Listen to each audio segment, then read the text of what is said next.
Competition in the Olympic Games is hard. The games are tough. Take hockey. There are only 3 ways to play hockey. There's rough, rougher, and I'll help you look for your teeth if you help me find mine.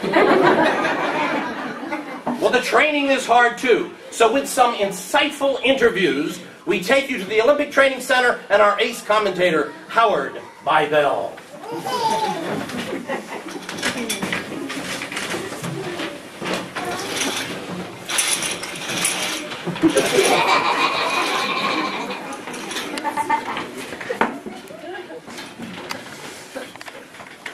Howard Bybell, reporting from the Olympic training camp in Abington, Pennsylvania. These are athletes are now facing the biggest challenge of their career.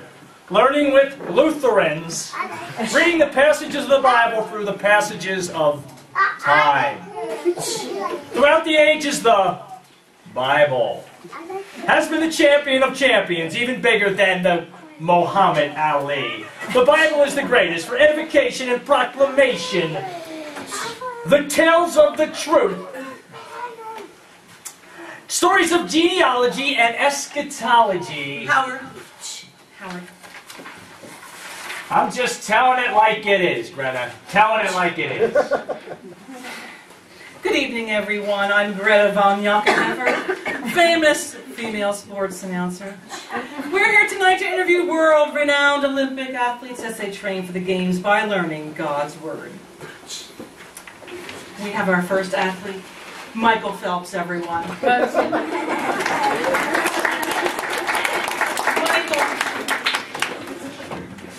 Photo op.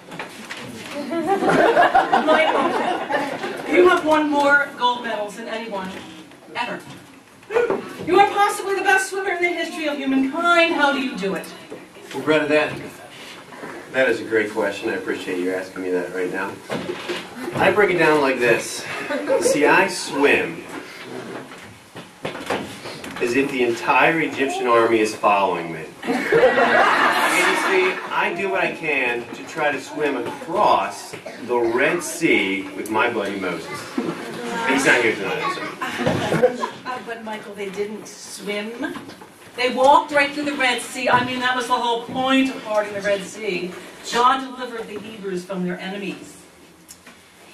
Yes, but bear in mind, I have hands as big as dinner plates. They're not saucers. I can see how that would help. Well, thank you, Michael. So are you training right here in Abington by reading the entire Bible? Yes, it is true. And it should take about a year or so. Thank you. I'm going to leave through the crowd if you don't mind. Thank you. Go ahead, Michael. Thank you, Michael. Thank you.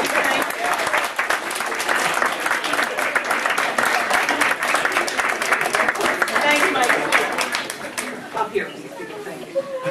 Okay, our next athlete is a true legend. Up next is Sonia Henne, arguably the most successful figure skater in the history. World champion several times over, and then on to be a 3-time Olympic gold medalist starting in 1928. And don't forget all my movies.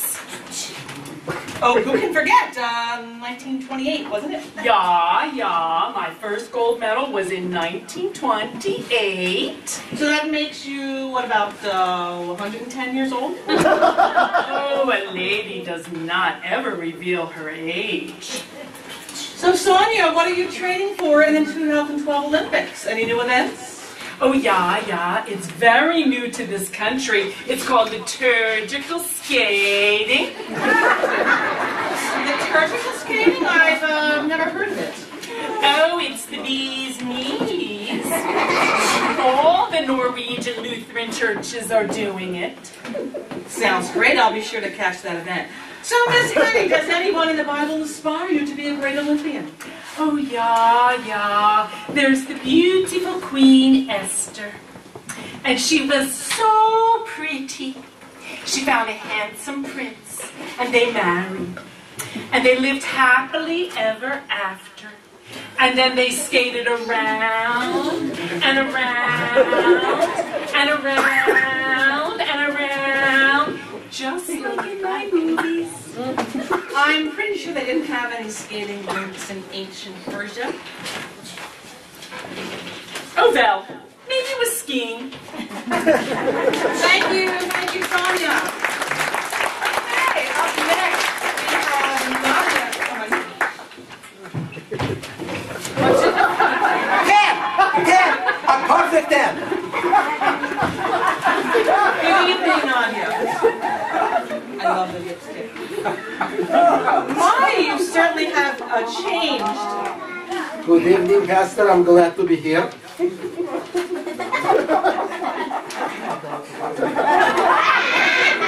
all remember your perfect scores. That was amazing. 10! Perfect 10! So tell me, Nadia, what is your favorite part of the Bible? Oh yes, the 10 Commandments, of course. Perfect 10! Can you name some of them? Oh yes. Number 1, always walk in a straight line. Number 2, don't ever fall off the beam. Number 3, Nadia, those don't sound like commandments from God. Are you sure you have the right commandments? oh yes, read the Bible. It's all in there. You're going to like it. 10, perfect 10. Well, thank you, Nadia, for that interesting insight, and good luck with the, yeah. Perfect. 10, perfect 10.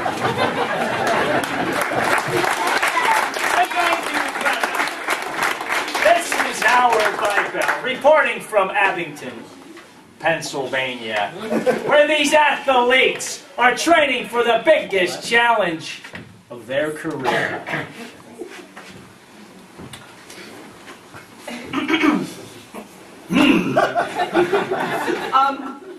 I think you already said that, Howard. Oh, up next, the ultimate underdog story, fighting against impossible odds. Just like George Foreman against Joe Frazier, who can forget that one. We have next, the captain of the 1988 Jamaican bobsled team.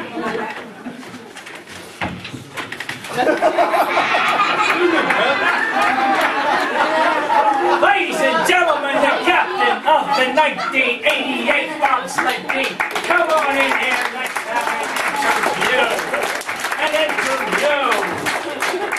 You, sir, were the laughingstock of the Winter Olympics in 1988. Everyone said your team couldn't do it. They thought you were done. True. But you prevailed and crossed the finish line. Is it true you were inspired by the Bible to become a contender?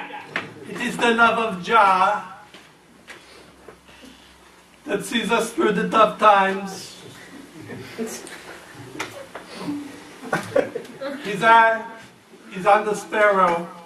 But a sparrow, don't you mean a bee? Floats like a butterfly, stings like a bee. I think there's someone else you're thinking of. Man.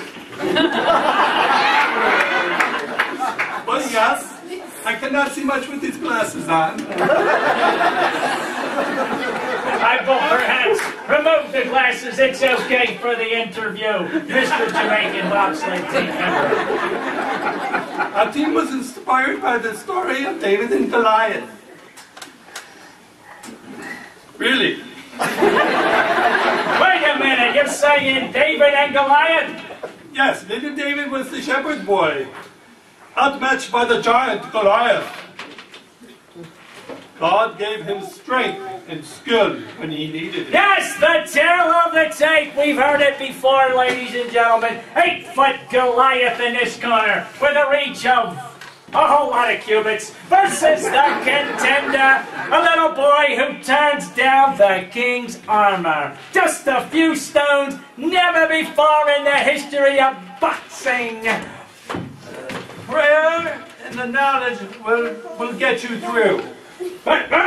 Goliath! Down goes Goliath! Down goes Goliath! Down goes Frazier! Down goes Frazier! Frazier is down! This is unbelievable, ladies and gentlemen! Down goes Frazier!